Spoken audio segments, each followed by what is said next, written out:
नमस्कार दोस्तों, हमारे YouTube चैनल एक प्रयास उड़ान में आप सभी का स्वागत है। हम भारत के भूगोल के अंतर्गत पिछली वीडियो में देखे थे कि हिमालय की उत्पत्ति के संबंध में जो सिद्धांत दिए गए थे, एक था कोवर का भूषण सिद्धांत और एक था आपका प्लेट विवर्तनिक सिद्धांत, जिसका प्रतिपादन किसने किया था? डब्ल्यू जी मॉर्गन ने। हम देख चुके थे दोनों सिद्धांत के अनुसार हिमालय का जो निर्माण हुआ है किस प्रकार हुआ है, ये वैज्ञानिक दृष्टिकोण से था, ठीक है ना। हम अब देखते हैं आज क्या हिमालय का जो उत्पत्ति हुआ था वो 4 चरण में हुआ था। मुख्य रूप से क्रम वाइज क्या करते हैं उसका अध्ययन करते हैं, ठीक है। सबसे पहला था क्या आपका इओसेन। हम इसका कालखंड बताए थे, कितना था? 7 करोड़ वर्ष से लेकर 3.5 करोड़ वर्ष के मध्य थे, पूर्व की बात है। और वर्तमान से 7 करोड़ वर्ष पूर्व से लेकर 3.5 करोड़ वर्ष के मध्य बना है। ये साल, 2 साल, 100 साल, 150 साल, 1000 साल की बात नहीं है, ये करोड़ों वर्ष की बात कर रहे हैं जिसका निर्माण हुआ है, ठीक है ना। तो पहले चरण में क्या हुआ था, हम बताए थे कि यूरेशियन जो प्लेट है ऊपर की ओर और नीचे से कौन सी प्लेट है? Indian plate. ये दोनों प्लेट क्या होती है? आपस में टकराती है गति के कारण। हम बताए थे कि पृथ्वी में क्या है? गति पाया जाता है। तो उसी गति के कारण क्या करती है? दोनों प्लेट आपस में जब टकराती है, जब दोनों प्लेट टकराती है तो जब किसी चीज या कोई वस्तु टकराती है तो हम देखें तो उसमें क्या निकल जाती है? थोड़ा सा उसमें दबाव आ जाता है। तो दबाव आने के बाद इसमें धंस रही है अंदर की ओर, तो इसका हिस्सा जो ये ऐसा था, इसमें आप दबाव डालोगे तो ये वाला हिस्सा उठेगा कि नहीं उठेगा? ऐसा, ठीक है। उसी पर क्या हुआ था, जब इंडियन प्लेट यूरेशियन प्लेट के अंदर धंसती है तो एक ये वाली आकृति बनती है, जो क्या कहलाता है अभी वर्तमान का? तिब्बत का पठार। जो वर्तमान में क्या है? तिब्बत का पठार। मतलब पहले चरण में किसका गठन हुआ? तो तिब्बत के पठार का, ठीक है। अब गति तो इसमें है ही, तो क्या करेगा वो? अंदर को क्या कर देता है? उस प्लेट के अंदर धंसते ही जा रही है, कंटिन्यू वो निरंतर घुसते जा रही है। तो ये इंडियन प्लेट है वो यूरेशियन प्लेट में क्या हो रही है? घुसते जा रही है। तो जैसे धंसते जाती है तो ये जो आकृति है ये क्या होती है? ऐसा एक चोटी नुमा आकृति बन जाता है। तो ये जो चोटी नुमा आकृति है यही क्या कहलाता है? आपका वर्तमान का ग्रेट हिमालय। ये बोला जाता है क्या? महान हिमालय। हिंदी में क्या बोला जाता है? महान हिमालय, ठीक है। तो ये दो चीज संरचना बन गई है। जैसे कि एग्जाम्पल के लिए आप समझ सकते हैं, कोई वस्तु है, आप उसको नीचे से क्या कर रहे हो? उसमें धसा रहे हो कोई चीज, है ना। तो ये वाला हिस्सा जैसे है, ये मैं यहाँ अंदर कर दूं तो ये वाला हिस्सा ऊपर उठेगी कि नहीं उठेगी? ये वाला। तो वही क्या है यहाँ पास यूरेशियन प्लेट में हो रहा है यहाँ पास। तो ग्रेट हिमालय का निर्माण कब हुआ? तो ये है आपका ईओसेन के बाद क्या था? आपको याद होगा ईओ एमपी याद करवाए थे। वो से क्या है आपका? ओलिगोसेन, ठीक है। इसमें हुआ था, इसका कालखंड ये बताया था कितना? 3.5 से 2.5 करोड़ वर्ष पूर्व, ये आपका काल समय था वहां पर, ठीक है। ये जब प्लेट अंदर घुसती है तो ग्रेट हिमालय का निर्माण होता है। जब कोई चट्टाने टकराती है आपस में तो उससे क्या? भ्रंश का निर्माण होता है। भ्रंश क्या होता है? दो चट्टानों के मध्य से निर्मित क्या होता है? एक गड्ढे नुमा आकृति या वहां चट्टान का टूट जाना, ठीक है। तो इस ग्रेट हिमालय में एक भ्रंश बनता है यहाँ पास, उसका नाम क्या है? तिब्बत सांदको भ्रंश। पहला कौन सा भ्रंश हुआ आपका? तिब्बत सांदको भ्रंश, जो किसमें बना है? तो ग्रेट हिमालय पे बना है, ठीक है। अब ये जो प्लेट की गति है वो निरंतर करोड़ों वर्ष तक क्या है? चलते जा रही, चलते जा रही, ठीक है ना। और प्लेट क्या होती है? इंडियन प्लेट यूरेशियन प्लेट के अंदर क्या होती है? धंसते जा रही है। अब कोई चीज, जब हम बता चुके हैं कल ही कि भारी वस्तु के साथ जब हल्की चीज टकराती है तो हल्की वस्तु क्या होती है? ऊपर की ओर आती है। तो देखो इंडियन प्लेट जब अंदर में धंस रही है तो इनका पीछे का हिस्सा ऊपर हो रहा है कि नहीं हो रहा है? साइकिल एग्जाम्पल दिए थे, जैसे कि कोई कार आ रहा है इधर से, आप जब साइकिल से आ रहे हैं तो आप टकराओगे तो आपका साइकिल का पीछे हिस्सा ऊपर उठेगा कि नहीं उठेगा? मूवी वगैरह में देखे ना कि बाइक टकराती है कार से तो कार कहाँ ऊपर उछल के कहाँ ऊपर आता है कि नहीं आता है? पीछे को, है ना। उसी प्रकार यहाँ पर इंडियन प्लेट का ये पीछे का हिस्सा क्या हो रहा है? ऊपर उठते जा रहा है और ये वाला क्या हिस्सा अंदर धंसते जा रही है, ठीक है। तो ये हो गया आपका तिब्बत का पठार बन चुका है। संरचना अलग अलग है ना। ये आपका ग्रेट हिमालय बन चुका था। अब इसमें जो बनता है वो आपका कौन सा हिमालय है? आपका ग्रेट हिमालय के बाद कौन सा? मिड हिमालय, ये मध्य हिमालय बोलते हैं इसको, ठीक है ना। तो ये पहला संरचना था, ये दूसरा और ये तीसरा। अब दोनों संरचना के मध्य क्या होता है? फिर से दो पर्वत का निर्माण हो गया। कौन कौन सा? ग्रेट हिमालय और मिड हिमालय। तो इन दोनों के मध्य एक भ्रंश बनेगा, कौन सा? Main centre thrust. हिंदी में बोला जाता है क्या? मुख्य केंद्रीय भ्रंश बोला जाता है उसको। क्या बोला जाता है? मुख्य केंद्रीय भ्रंश। ये भी किसमें? आपके ग्रेट हिमालय में। तो दो भ्रंश हो गए। भ्रंश पूछा जाता है कि मुख्य केंद्रीय भ्रंश कौन सी हिमालय में? ग्रेट हिमालय में है कि मिड हिमालय में, शिवालिक हिमालय में? तो कौन सी में है वो? अभी भी ग्रेट हिमालय में। ये क्लियर हुआ कि नहीं हुआ? आगे जब इंडियन प्लेट क्या होती है, और ये था आपका यूएमपी में इयोसेन, ओलिगोसेन, ये क्या था आपका मायोसेन, ठीक है मायोसेन था, और ये क्या होगा आपका प्लायोसेन, ठीक है। ये कालखंड है अलग अलग, भूगोल में समय का निर्धारण है वो, ठीक है। इंडियन प्लेट क्या हुई, अंदर घुसती गई। अब ये जो है आपका छोटा वाला जो अंतिम में है, ये जो हिमालय क्या कहलाता है आपका शिवालिक हिमालय। देखिए आप, ये पहला मिड हिमालय था, फिर उसके बाद कौन सा है शिवालिक हिमालय। तो शिवालिक हिमालय का निर्माण किस प्रकार होता है समझिए आप, इसका निर्माण कैसे होता है। यहाँ पर सब संरचना देख रहे हैं, इंडियन प्लेट का संरचना ऐसे उठी हुई है, और ये क्या है आपका मिड हिमालय। तो मिड हिमालय के चट्टान से जो कंकड़ पत्थर जो भी चट्टाने क्या होती है यहाँ आगे गिरती जाती है, अवसाद बोलते हैं उसको। तो ये साथ क्या होगी, कंटिन्यू जमा होते जाएगी, होगा। अब एक समय बाद जब अवसाद जमा होता है तो ये क्या कौन सी आकृति ले लेती है, एक पर्वत की आकृति। तो इसी का नाम शिवालिक हिमालय निर्मित किससे बोलते हैं, तो अवसादी चट्टानों से। क्यों, ग्रेट हिमालय से जो पानी बरसात या छलन से जो चट्टाने हैं क्या है यहाँ जमा होती जाती है, जमा होती जाती है, फिर एक बार क्या है चोटी नुमा क्या लेती है, ऐसा आकृति ले लेती है। तो यही आपका क्या है आपका शिवालिक हिमालय है। निर्माण कैसे हुआ समझ में आया कि नहीं है, ठीक है। इसमें भी क्या बनती है, एक भ्रंश का निर्माण होता है सबसे ये वाले में एमबीटी। एमबीटी क्या है, मेन बाउंड्री थ्रस्ट, हिंदी में मुख्य सीमा भ्रंश बोला जाता है। ये कौन सी हिमालय है, तो आपका मिड हिमालय, ये आपका ग्रेट हिमालय था, ठीक है। और ये आपका कौन सा शिवालिक हिमालय। तो शिवालिक हिमालय में एक बनता है कौन सा, हिमालयन फ्रंट फॉल्ट। तो यहाँ पर 4 भ्रंश है। सबसे पहला बताया था कौन सा आपका तिब्बत सांगतो भ्रंश, जिसका निर्माण कहाँ हुआ है, ग्रेट हिमालय में हुआ था यहाँ पर। इसके बाद कौन सा बताया था, main centre thrust, great Himalaya में था यहाँ पर, ठीक है ये वाली। इसके बाद प्लायोसेन में जब बनता है शिवालिक हिमालय, तो मिड हिमालय बनता है कौन सा आपका एमबीटी, मुख्य सीमा भ्रंश। और शिवालिक हिमालय में एचएफएफ, हिमालयन फ्रंट फॉल्ट। ये आपके 4 भ्रंश हुए यहाँ पर। क्लियर हुआ कि नहीं हुआ। अब ध्यान से कंटिन्यू देखेंगे तो तिब्बत का पठार, ग्रेट हिमालय, मिड हिमालय और शिवालिक हिमालय एक क्रम में बना हुआ है। कल हम इसको बताए थे, इयोसेन में कौन सा बनता है, तिब्बत का पठार बनता है। तिब्बत का क्या बनता है, पठार। इसमें ग्रेट हिमालय, मायोसेन में मिड हिमालय, और ये प्लायोसेन में कौन सा आपका शिवालिक हिमालय। ये 4 आपका क्या है संरचना बनती है। क्लियर हो गई है। ये आप ध्यान दीजिएगा, जैसे कि आपको कोई एग्जांपल समझाते हैं एक अच्छे से। जैसे ये कॉपी है, ठीक है, ये आपका कॉपी है।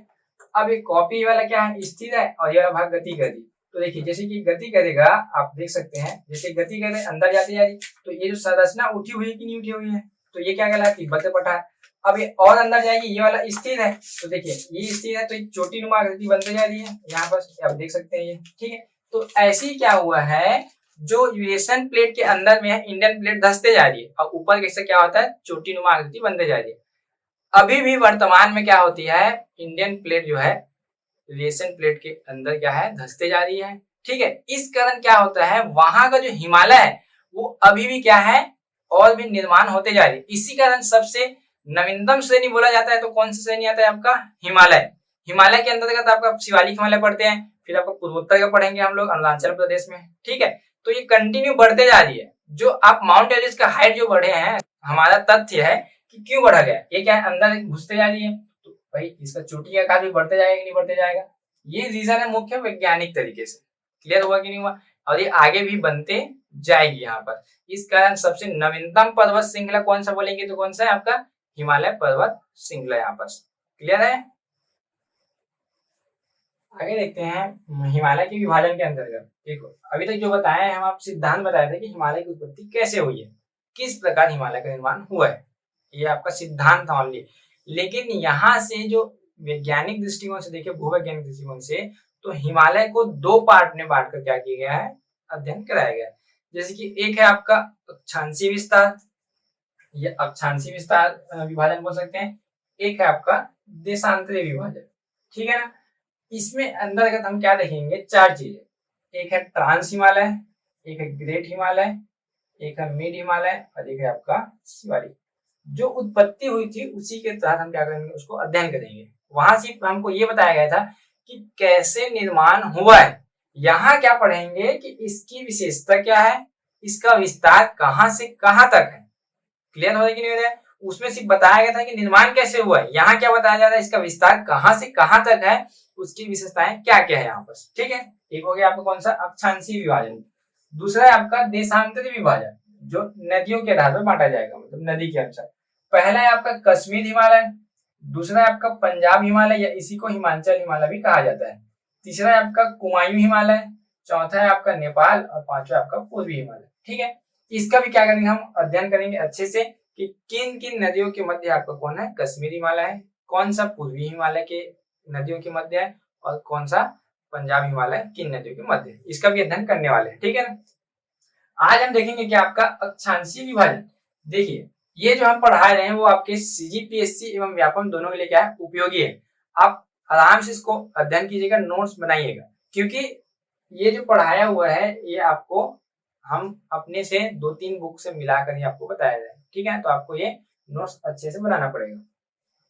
कोई भी हम पदवत पठार या जिस चीज की अध्ययन करते हैं उसकी विशेषताएं होती है कुछ न कुछ, तो उसका विशेषताएं होगा, उसका विस्तार कहाँ से कहाँ है। अब पर्वत या चट्टान की बात करेंगे तो उसकी ऊंचाई और चौड़ाई भी होगी कि नहीं होगी, तो ये 4 चीजें आना चाहिए मुख्य रूप से। ठीक है ना, तो अक्षांशीय विभाजन के अंदर सबसे पहला क्या है हमारा, ट्रांस हिमालय। ठीक है, तो सबसे पहले ट्रांस हिमालय को देखते हैं। इसको क्या बोला जाए, पर्वत पार हिमालय भी बोला जाता है। मतलब क्या है, ये आपका भारत का क्या है, उत्तरी हिस्सा है।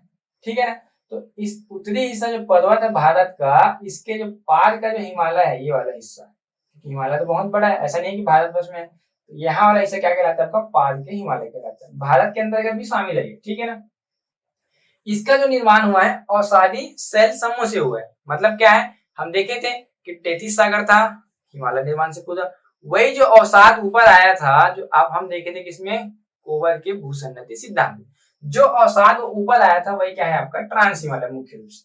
इस कारण इसको ट्रांस हिमालय क्या बोला जाता है, टेथिस हिमालय के नाम से भी जाना जाता है। कौन सा हिमालय, टेथिस हिमालय के निर्माण से। ठीक है, और इस जो हिमालय है टेथिस हिमालय या ट्रांस हिमालय, इस पर कौन से पर्वत का निर्माण बनते हैं, तो श्रेणी आपका काराकोरम, लद्दाख और जास्कर। ठीक है, जैसे कि काराकोरम, लद्दाख और जास्कर, ऐसा 3 श्रेणियां हैं। ये आपका केटू हो गया, काराकोरम, ये आपका लद्दाख हो गया, ये आपका लद्दाख, और ये आपका कौन सी श्रेणी है, जास्कर। तो क्वेश्चन आएगा कि जास्कर पर्वत श्रेणी कौन से भूभाग का हिस्सा है, trans Himalaya, great Himalaya, mid Himalaya, Tibet का पठार, ऐसा आ सकता है क्वेश्चन। तो आप क्या जान रहे हैं यहाँ पर कि जास्कर जो किसका है, ट्रांस हिमालय का हिस्सा है। ये जो केटू है, इस केटू को उच्च एशिया का क्या बोला जाता है, रीढ़ बोली जाती है, क्योंकि ये जो काराकोरम है, जो आपका ये आपका यूरेशियन प्लेट था और ये आपका इंडियन प्लेट था, दोनों टकराई थी, तो ये जो मेन जो बीच में है रीढ़, जो दोनों का सीमा बनाता है, वही क्या है आपका केटू काराकोरम। तो ये दोनों क्या है, उच्च एशिया का रीढ़ बोला जाता है। ये इंपॉर्टेंट है पॉइंट, उच्च एशिया का रीढ़ किसे कहा जाता है, तो आपके केटू को। ठीक है ना, याद कर लीजिएगा, उच्च एशिया का रीढ़ कौन है, तो केटू। केटू मतलब क्या, काराकोरम। इस केटू पे एक सबसे ऊंची चोटी है जिसका नाम क्या है आपका, गाडविन आस्टिन, गाडविन आस्टिन। ठीक है, ये जो है संपूर्ण भारत का सबसे ऊंचा चोटी है। कौन सा, गाडविन आस्टिन, पूरे भारत का सबसे ऊंची चोटी। ठीक है, दूसरा है आपका लद्दाख। लद्दाख में 2 पर्वत है, एक है आपका राकापोसी, एक है आपका हरमोसा, और एक क्या पढ़ते हैं, तिब्बत का पठार। जो तिब्बत का पठार है वो लद्दाख में है कि नहीं है, तो तिब्बत का पठार लद्दाख से प्रारंभ होकर इधर तो तिब्बत में जाता है। 20% हिस्सा आपका भारत में है और 80% हिस्सा आपका कौन सा, तिब्बत का पठार है।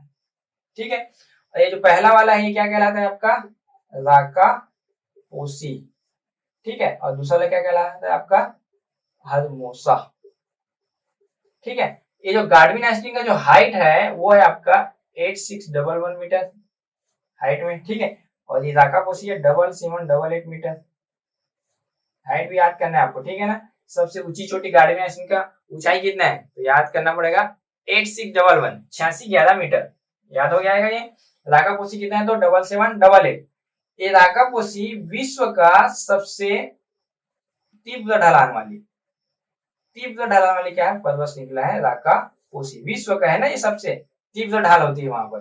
ठीक है, जिसका हाइट कितना है, 7788।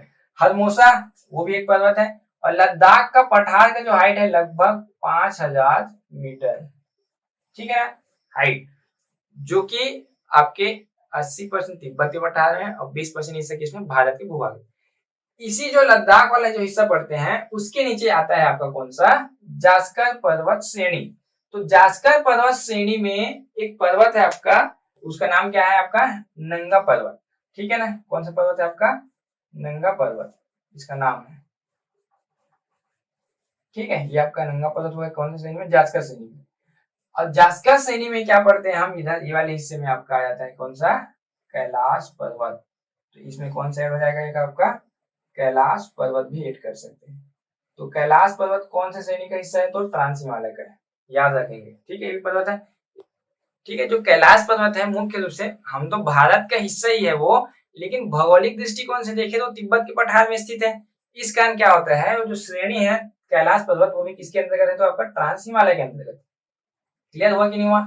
आप देख पा रहे हैं यहाँ पास K2 काराकोरम बना था, इसमें सबसे छोटी कौन सी आपका गार्डविन आस्टीन 8611 मीटर, ठीक है।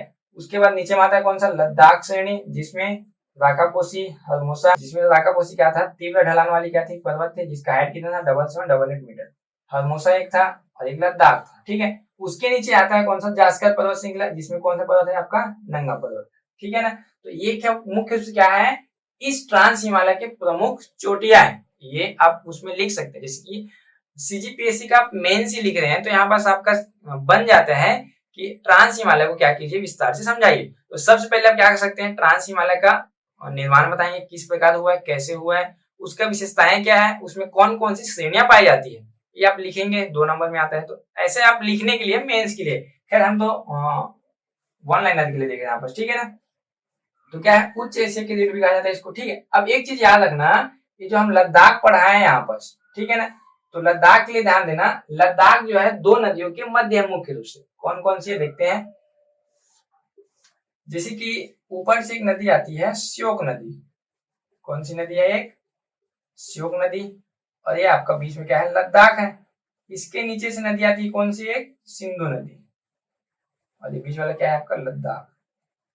मतलब क्या हुआ, लद्दाख जो है श्योक और सिंधु नदी के मध्य स्थित है, समझ में आया नहीं है। और जो सिंधु नदी है लद्दाख में कौन सा जगह है आपका, बुंजी, बुंजी नामक स्थान पर सबसे क्या बनाती है, गहरा गॉर्ज। गॉर्ज क्या होता है, जैसे कि एक भूमि है, ठीक है, अब इसमें नदी आ रही है, क्या करती है, गहरा गड्ढा बनाती है, ऐसा गड्ढा, ये गड्ढा बना कि बना। तो ये गॉर्ज का निर्माण करता है लगभग 5200, लगभग, ठीक है ना, लगभग क्या है 5200 मीटर गहरा है, जो कि भारत का सबसे गहरा गॉर्ज है। यहीं से क्या करती है, सिंधु नदी दक्षिण की ओर मुड़ जाती है और पाकिस्तान में प्रवेश करती है यहाँ से, जैसे कि नदियां प्रवाहित हो रही थी, ठीक है, क्या दक्षिण मोड़ ले लेती है, तो गॉर्ज हुआ कि नहीं हुआ, ठीक है। ये मुख्य रूप से इसकी विशेषताएं हैं यहाँ पर, क्लियर है। ये आपका लद्दाख के बारे में। अगर बात करें यहाँ पास ये ट्रांस हिमालय में, तो यहाँ एक कौन सा ग्लेशियर है, तो आपका सियाचिन ग्लेशियर। ये आप अभी चर्चित थी हाल ही में, क्योंकि ये जो है विश्व का सबसे ऊंचा स्थल है, जहां पर क्या बना है, कैंप स्थापित किया गया है, जहां पर हमारा क्या है, बटालियन वहां क्या करती है, गश्त पहरा देती है यहाँ पर, ठीक है ना। कहा है, सियाचिन ग्लेशियर में, ठीक है। इसमें एक और है, एक नदी है सुरु नदी, कौन सी नदी है, सुरु नदी। इस नदी की विशेषताएं ये है कि ये नदी जो है उत्तर पूर्व की ओर बहती है, कहां से, उत्तर से पूर्व की ओर, जो एकमात्र नदी है। क्योंकि हिमालय की जो नदियां होती है मुख्य रूप से कहाँ की, हिमालय के ऊपर की, वो दक्षिण की ओर आती है। जैसे कि आप देखें कौन सी नदी आपका, सिंधु नदी, सतलज नदी भी देखेंगे, साथ साथ जो पंच महानद है आपका, सिंधु सतलज झेलम व्यास, ये सब नदियां क्या होती है आपके पश्चिम की ओर बहती है। लेकिन ये जो नदी है सुरु नदी किधर बह रही है, उत्तर से किधर, पूर्व की ओर। तो इसमें थोड़ा सा आप ये नदी ध्यान देंगे कि नदी कहाँ है, तो आपका लद्दाख वाले हिस्से में। क्लियर हुआ कि नहीं हुआ। ये आपका पूरा था कि आपका ट्रांस हिमालय, यहाँ पर ट्रांस हिमालय में हर पॉइंट याद करना है आपको, ठीक है ना। आगे है हमारा कौन सा, बृहद हिमालय। तो बृहद हिमालय के अंतर्गत हम देखेंगे क्या कि इसका विस्तार कहां से कहां तक है, इसका निर्माण कैसे हुआ है, और कौन कौन सी इसमें श्रेणियां है, ठीक है।